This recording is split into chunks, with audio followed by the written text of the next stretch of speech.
Salut tout le monde, je vous retrouve aujourd'hui pour un petit compte-rendu de la semaine 3 de la reprise de mon activité physique et sportive, le PS. On est resté un peu sur la même veine que la semaine numéro 2, c'est-à-dire une semaine assez calme en termes d'activité sportive, mais j'ai quand même tiré les enseignements de cette semaine 2 puisque j'ai pris des rendez-vous avec le sport et je me suis quand même tenue, même si en vrai il y a eu malheureusement des plans B. J'avais des priorités en fait que j'ai dû gérer. J'ai couru en fait 2 fois dans la semaine, j'ai couru le lundi et le dimanche. Donc le lundi j'ai fait 3 km et le dimanche j'ai fait 8 km. Ma montre merdouille donc je l'emmène pas systématiquement avec moi et puis même pendant les activités comme le yoga par exemple je ne l'enclenche pas pour vraiment garder parce que déjà ça sert à rien et de 2 ça m'use de la batterie et je galère grave à la recharger. Donc j'ai pas forcément partagé et pas forcément non plus emmené l'appareil photo avec moi. Si je l'ai dû l'emmener sur le 8 km donc je vous mettrai des images. Donc c'était un 8 km plutôt tranquille, avec une allure vraiment tranquille, mais il faisait extrêmement chaud, donc j'étais un petit peu en surchauffe, mais j'étais pas en insuffisance respiratoire. Je me suis pas fait trop mal, même si j'avais un petit peu de courbature le lendemain, je l'avoue. Donc le lendemain c'était hier, puisque hier on était lundi, voilà. J'ai pas forcément emmené l'appareil photo avec moi non plus parce que les petites séances que j'ai fait, c'était vraiment à moitié démaquillée ou déshabillée puisque j'ai fait essentiellement du yin yoga cette semaine. Donc pourquoi j'ai fait du yin yoga? Parce que j'ai manqué de temps pour faire du sport en journée. Parce que j'ai aussi voulu me reposer de ma semaine qui était très fatigante. J'ai travaillé, en fait, sur 14 jours, j'ai travaillé 13 jours. Donc, j'étais un petit peu éclatée. Et puis j'ai aussi voulu voilà, prendre un peu de temps pour moi et aussi pour régler des affaires urgentes. C'est pour ça que j'ai pas pu forcément toujours faire du sport. Et le yin yoga, je le faisais le soir, un petit peu avant de me coucher. Donc je faisais quoi? Je faisais quelques petits mouvements, quelques étirements parce que je sentais que j'en avais vraiment besoin. J'avais mal dans tout mon corps et je sentais que j'avais besoin de ces assouplissements-là, de ces étirements-là. Donc j'ai quelques vidéos très sympas de yin yoga que je peux vous conseiller. Je vais vous mettre les liens en barre d'informations, comme ça vous aurez un petit peu une idée des séances que j'ai fait. C'est des séances de 15-20 minutes, 25 minutes max. Donc c'est mieux que rien. Et vraiment, ça m'a fait du bien. Donc je suis pas mécontente d'avoir loupé mes rendez-vous avec le vélo notamment, parce que j'ai pas du tout fait de vélo cette semaine. C'est vrai qu'il faisait lourd, il faisait chaud. Parce que j'avais des priorités et parce que finalement j'ai fait autre chose. J'ai réussi à remplacer, même si c'était beaucoup moins cardio, etc. C'était quand même assez bénéfique. Il y en a un qui s'énerve derrière. Bon bref. Donc je voulais revenir sur une notion assez intéressante dont j'ai parlé dans un des commentaires à la précédente vidéo, c'est la quantification du stress mécanique. Donc ça fait partie, c'est un concept de l'école de la clinique du coureur aussi. Et c'est un concept auquel j'ai été confrontée lorsque j'ai vu mon kiné pour la première fois, qu'effectivement je faisais pas mal de séances de course à pied. Je faisais 3 séances de course à pied par semaine, plus 2 séances ou 1 séance de vélo, plus de la rando. Et en fait, avec mon travail, en cumulé, j'étais un peu éclatée et en fait, c'était trop lourd pour moi, tout simplement, pour mon squelette, pour moi. Et donc, mon kiné m'en a parlé, il m'a dit, mais tu as combien de trajets quotidiens par jour? Je lui ai dit, 3 heures. Il savait que j'étais frontalière.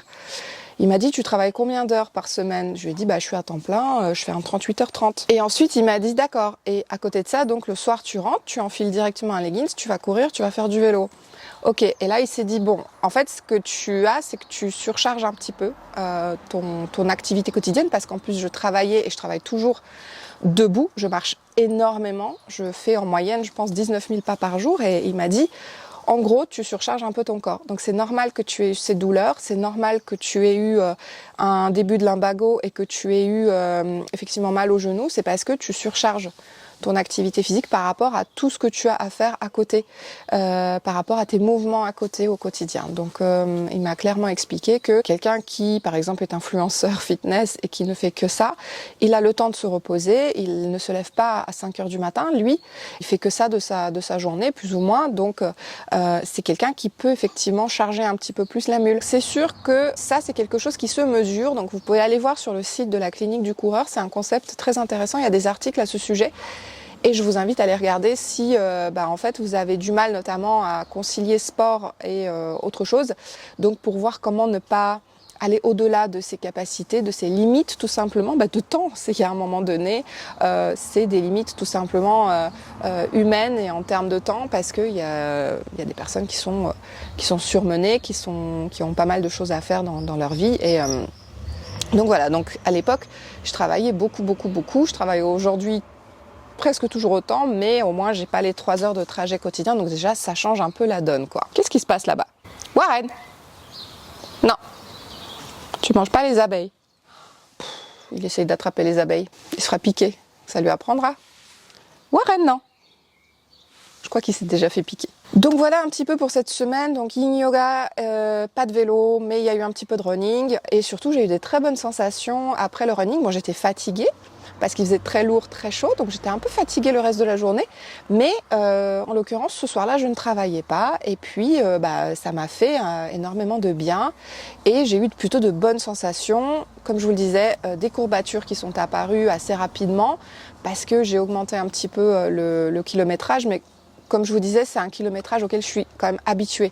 8-10 km, c'est quelque chose que je faisais quasi quotidiennement, donc c'est quelque chose que je connais. Mais il est con ce chien. Ok. Tu t'es fait piquer. Il s'est fait piquer, c'est bon. Ok, crétin ce chien. Il chasse les guêpes, les abeilles, après il s'étonne qu'il se fait piquer, quoi. Bah oui, tu t'es fait piquer. Ah oui, oh, elle est plantée là, la guêpe. Oh, attends. Et elle te pique sans arrêt. Elle est où la guêpe? Elle est plantée en toi? Bon, j'espère que ça lui servira de leçon. Désolée pour cette interruption momentanée. En tout cas, ouais, donc de très bonnes sensations après le run, comme je le disais. Et puis ma foi, une semaine qui finalement a été sur une continuité logique finalement de la semaine numéro 2. Sur l'application Strava à laquelle je suis abonnée, maintenant ils font appel à des intelligences artificielles, ce que je cautionne pas forcément, mais en gros on a une petite voix off qui vous dit en gros voilà, vous avez fait tel effort, bravo, tel effort a été soutenu, vous êtes senti comme ci ou comme ça. En gros, l'intelligence artificielle vous connaît mieux que lui-même, mais ça c'est un autre sujet d'ailleurs très intéressant qui a été abordé par Alain Damasio dans son dernier essai dont je vous ai parlé dans un de mes points lecture. Et donc mon application me disait voilà, donc votre semaine elle était dans la continuité de la semaine précédente, c'est bien parce que vous avez soutenu le même effort sans vous surmener en fait. Donc c'était plutôt bien équilibré comme semaine, donc je suis quand même assez contente. Donc là je cours pas vers la blessure. J'ai eu des douleurs physiques dans la semaine, mais c'était dû à mon travail, clairement, des gestes répétés, beaucoup d'efforts physiques. C'est sûr que c'est à cause de ça. Mais jetez un œil sur cette quantification du stress mécanique parce que c'est un topic qui est très intéressant pour toutes les personnes qui allient en fait une vie professionnelle et une vie sportive à côté et qui permet de voir comment ne pas se surmener, se surcharger lorsque vous allez aborder vos séances de sport ou même avec votre coach personnel qui connaît, c'est sûr que ce sera abordé.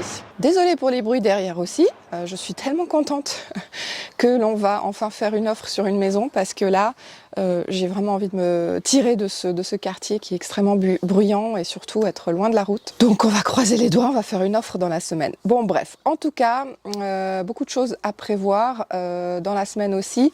Je pense que sur cette semaine numéro 3 qui a déjà commencé, j'aimerais beaucoup refaire un petit peu de vélo. Là, le temps s'est un petit peu adouci, il fait pas aussi chaud que ces jours précédents, donc je pense que je vais prendre mon vélo et partir un petit peu sur les routes. Et puis j'aimerais bien continuer le run parce que c'est vrai que ça m'a donné un tel boost d'endorphine que je me dis bon, sans être accro quand même, la course à pied ça vous procure un très grand plaisir dès lors que vous commencez à la pratiquer régulièrement. Comme je vous disais, en commençant par 5 petites minutes, en alternant marche et course, ça c'est très important. Alors il y a une astuce que je fais quand j'alterne la marche et la course pour les distances un petit peu plus longues, pour les sorties longues, c'est que par exemple, si je suis dans un endroit où il y a de l'ombrage, des arbres, je me dis tiens, je vais courir aux endroits qui sont ombragés et sur la partie où la chaussée est ensoleillée, je vais marcher. Et dès que je vois une ombre, je cours. Comme ça, j'ai pas à réfléchir, à me poser de questions. Je sais, j'anticipe par avance où je vais courir, où je vais marcher. Et c'est une super astuce, je trouve. Il y a des gens, par exemple, qui se disent, tiens, je vais recourir au poteau là-bas. Moi, j'aime bien le faire en regardant le marquage au sol. Donc, par exemple, ombre et lumière. Ça peut être aussi selon le type de chaussée, si c'est une chaussée très variable. Voilà. Donc, si vous aimez alterner la marche et la course, ce que je vous conseille vraiment au début, c'est super de le faire façon fartlek, c'est-à-dire en n'ayant pas des critères timés, chronométrés pour la course et la marche, mais au contraire de le faire selon votre ressenti, selon vos capacités ou encore selon la configuration du terrain. Voilà, bah écoutez, j'espère filmer un petit peu plus. Je vous retrouve très très prochainement. Je vais noter mon petit planning de la semaine sur les choses que je vais faire. Et puis, je vous retrouve la semaine prochaine pour une nouvelle vidéo, je l'espère, sans interruption. Allez, des gros bisous à vous. Et vous, est-ce que vous avez bougé cette semaine? Qu'est-ce que vous avez fait? Dites-vous que même une séance, c'est mieux que rien. Et ça, c'est vraiment chouette. Je vous partagerai aussi des choses sur l'importance du sport après l'âge de 40-50 ans. J'ai une vidéo extraordinaire à ce sujet et je vous la recommande vivement aussi. Donc on en parlera la prochaine fois. D'ici, je vous mets le lien de cette vidéo aussi en bas de votre écran. Et je vous retrouve la semaine prochaine pour un bilan de la semaine 4 qui, j'espère, sera riche en endorphines aussi. Gros bisous.